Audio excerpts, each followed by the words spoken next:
दोस्तों, आज पाकिस्तान मीडिया के अंदर एक खबर जो है वो तैर रही है, एक खबर चल रही है कि असीम मुनीर को अरेस्ट कर लिया गया है और असीम मुनीर के अरेस्ट होने के बाद शमशाद मिर्जा पाकिस्तान आर्मी के चीफ बनाए जाएंगे। सीडीएस जो है वो अब अपॉइंट किए जाएंगे। क्या इतना आसान है? लेकिन भारतीय मीडिया ने भी इसको जमकर जो है वो भारत के अंदर दिखाया। ये बात कहीं हद तक जो है वो सही है या गलत है, इस बात की पुष्टि हम लोग नहीं करते हैं, इसको वेरीफाई हम लोग नहीं करते हैं। लेकिन बात यह है कि जब ऐसी खबरें मीडिया के अंदर चलती हैं तो कहीं ना कहीं शक जो है वो जरूर जाता है कि कुछ ऐसा हो सकता है पाकिस्तान के अंदर। असीम मुनीर के बारे में मैं कहना चाहूंगा कि असीम मुनीर जो कि पिछले 4-5 दिन से लापता है, क्या वाकई में असीम मुनीर और उसकी फैमिली ने देश छोड़ दिया है? इससे पहले बिलावल भुट्टो ने यह कहा था कि अगर आपने इंडस रिवर, सिंधु का नदी का पानी को रोका, चेनाब के पानी को रोका, तो या तो पानी बहेगा या फिर खून बहेगा। ऐसे स्टेटमेंट जो है वो बिलावल भुट्टो के द्वारा कहे गए थे। लेकिन बिलावल भुट्टो को पूछा गया कि आपके परिवार के सदस्य कहां पर हैं, उनके बारे में जब पता किया गया तो वो तो देश से बाहर है, वो तो है ही नहीं पाकिस्तान के अंदर। और पाकिस्तान की जो हुक्मरान है उसका हमेशा से ये इतिहास रहा है कि जब जब भी पाकिस्तान मुश्किलात के अंदर आया है तब तब जो है उन्होंने अपने परिवार के सदस्यों को बाहर भेज दिया है। यहां तक कि जब हम लोग बात करें, जिस समय शेख मुजीबुर रहमान जो कि बांग्लादेश के, पहले तो पाकिस्तान ही तो था, नस्ल तो एक ही है, बांग्लादेश जो कि शेख मुजीबुर रहमान जब वो अध्यक्ष बने थे, प्रधानमंत्री बने थे, उन्होंने भी अपने परिवारजन को बाहर भेज दिया था। जिस समय शेख मुजीबुर रहमान का असासिनेशन किया गया था 15 अगस्त 1975 को, उस समय शेख हसीना भारत से बाहर थी और उन्होंने उसके बाद में भारत में आकर शरण ली थी और 1981 में जाकर बांग्लादेश के अंदर आवामी लीग को ज्वाइन किया था। आज पाकिस्तान भी यही करता है। पाकिस्तान के जितने भी जो हेड ऑफ ऑफिसर्स हैं डिफेंस के या फिर पॉलिटिक्स के अंदर, वो अपने परिवारजन को बाहर भेज देते हैं। तो असीम मुनीर ने भी ऐसा ही किया, अपने परिवारजन को बाहर भेज दिया। खुद का पता नहीं है कि पिछले 3-4 रोज से कहां पर हैं। यह बताया जाता है कि रावलपिंडी के एक बंकर के अंदर छिपा हुआ है। इस पर अगेंस्ट के अंदर, मतलब जो व्यक्ति अब असीम मुनीर की जगह लेना चाहता है, शमशाद मिर्जा, यह बताया जा रहा है कि अरेस्ट कर लिया गया असीम मुनीर को और अरेस्ट करने के बाद तख्ता पलट जो है वो पाकिस्तान के अंदर होने वाला है। अब मैं आपको थोड़ा सा बैकग्राउंड के अंदर लेकर चलता हूं। असीम मुनीर ने हाल ही में क्या कहा था जिससे ये पूरा का पूरा वॉर छिड़ पड़ा है।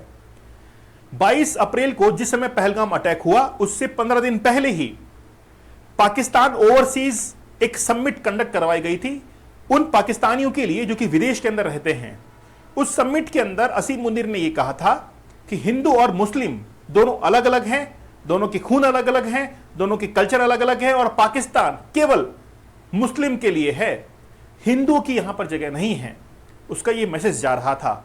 और कश्मीर जो कि हमारे रगों के अंदर बसता है, ऐसे संदेश, ऐसे जो जलने वाले जो शब्द थे, उनका प्रयोग किसने किया? असीम मुनीर ने किया।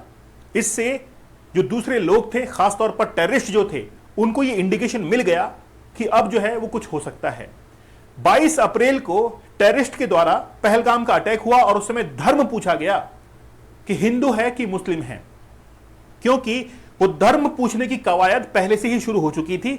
जिस समय असीम मुनीर ने कहा कि हिंदू और मुस्लिम के नाम पर देश का बंटवारा हुआ है, 2 नेशन थ्योरी को प्रेजेंट उसी समिट के अंदर किया गया था कि भारत और पाकिस्तान इसलिए अलग हुए और इस कारण से अलग हुए कि हिंदू और मुस्लिम जो है वो अपना अपना अलग देश बनाना चाहते थे। हमने कभी भी ये नहीं कहा कि हम लोग जो है वो अलग देश, हिंदू राष्ट्र बनाना चाहते हैं। हम लोग ये कहते हैं कि हमारा जो धर्म निरपेक्ष की जो नीति है, जो कि हमारा कॉन्स्टिट्यूशन भी ऐसा ही कहता है, हम लोग उसके ऊपर चलना चाहेंगे। लेकिन पाकिस्तान के अंदर असीम मुनीर ने कहा और उससे जो आतंकवादी थे उनको इंडिकेशन मिला और 22 अप्रैल का पहलगाम का अटैक हुआ। उस समय धर्म पूछा गया। उसके बाद में जो घटनाक्रम हुआ ऑलरेडी आप उससे वाकिफ भी होंगे। उसके कुछ दिन बाद से ही असीम मुनीर जो है वो कहां पर गायब था, पता ही नहीं था। कोई भी मीडिया के अंदर कुछ भी नहीं था। और अब यह खबर आ रही कि पाकिस्तान के अंदर तख्ता पलट हो सकता है। हम भारत के पड़ोसी देशों के बारे में बात करते हैं, जैसे सबसे पहले हम लोग म्यांमार की बात करते हैं। म्यांमार की जो जनता है उसको जुनता कहा जाता है।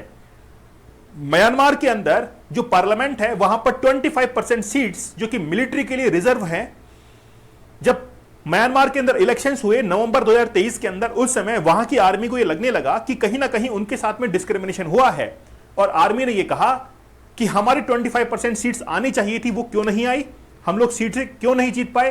तो आर्मी का शक जो है वो सीधा सरकार के ऊपर गया और यह कहा कि इलेक्शन कमीशन जो है वो वापस इसकी जांच करवाए कि आखिरकार 25% जो रिजर्व सीट्स हैं वो भी हमारी क्यों नहीं आ पाई, हमारे जो कैंडिडेट थे वो क्यों नहीं जीत पाए, जबकि पार्लियामेंट के अंदर हमारे सीट रिजर्व है।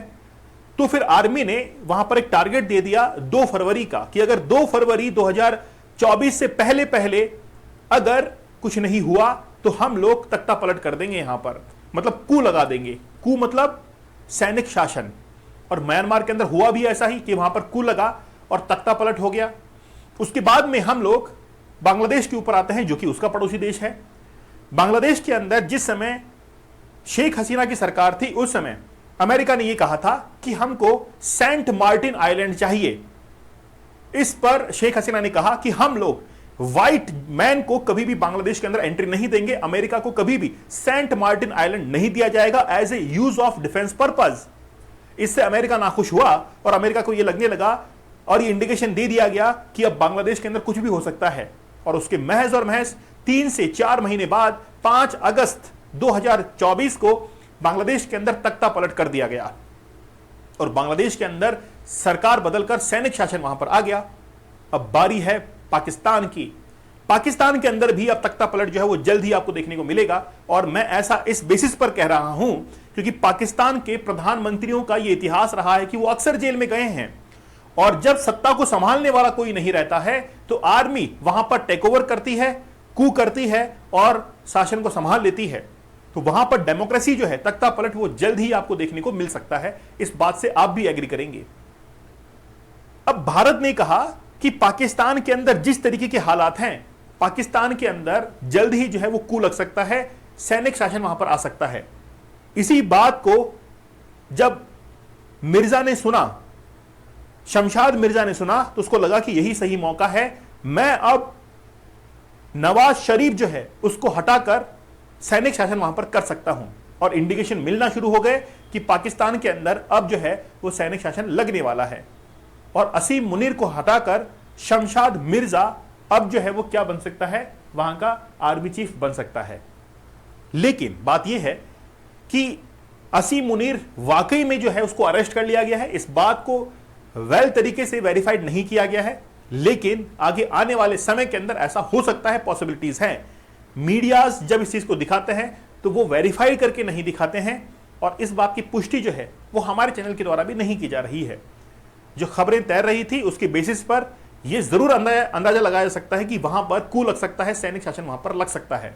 तो पाकिस्तान के अंदर अब जो कुछ भी होगा वो बड़ा ही एक, हम लोग कह सकते हैं कि अंतर्राष्ट्रीय स्तर पर पाकिस्तान का असली मुखौटा जो है वो सामने आने वाला है। तो पाकिस्तान का ये जो एक नृत्य है वो आज पूरा विश्व देख रहा है। खास तौर पर जो इस्लामिक कंट्रीज पाकिस्तान के साथ में थे या पाकिस्तान समझता था कि ये हमारे साथ में हैं, खास तौर पर सऊदी अरेबिया, खास तौर पर ईरान, वो आज पाकिस्तान के साथ में नहीं है। उनके जो विदेश मंत्री है, ईरान के विदेश मंत्री और साथ ही के अंदर state minister of Saudi Arabia, वो आज भारत के अंदर आ चुके हैं in between of India and Pakistan war. इसका क्या मतलब है? इसका मतलब यह है कि आज इस्लामिक कंट्रीज भी ये समझ चुकी हैं कि आतंकवाद को पनाह नहीं देंगी और भारत के अंदर उन मंत्रियों का आना आज इंडिकेशन देता है कि वो भारत के समर्थन के अंदर है। तो आप खुद देख सकते हैं कि आज आतंकवाद को कोई पनाह नहीं दे रहा है। तो शमशाद मिर्जा तख्ता पलट करके आगे आर्मी चीफ बन सकते हैं और आर्मी चीफ ने जिस भी पॉलिटिकल पार्टी को सपोर्ट किया, जिस भी प्रधानमंत्री को, पीएम को सपोर्ट किया, वो पाकिस्तान का अगला जो है शहजादा बनेगा। तो शहजादे के पद पर मोहर कौन लगाएगा, मुझे आप लोग कमेंट सेक्शन में जरूर बताइएगा। लेकिन पाकिस्तान के अंदर जल्द ही तख्ता पलट होने वाला है। धन्यवाद।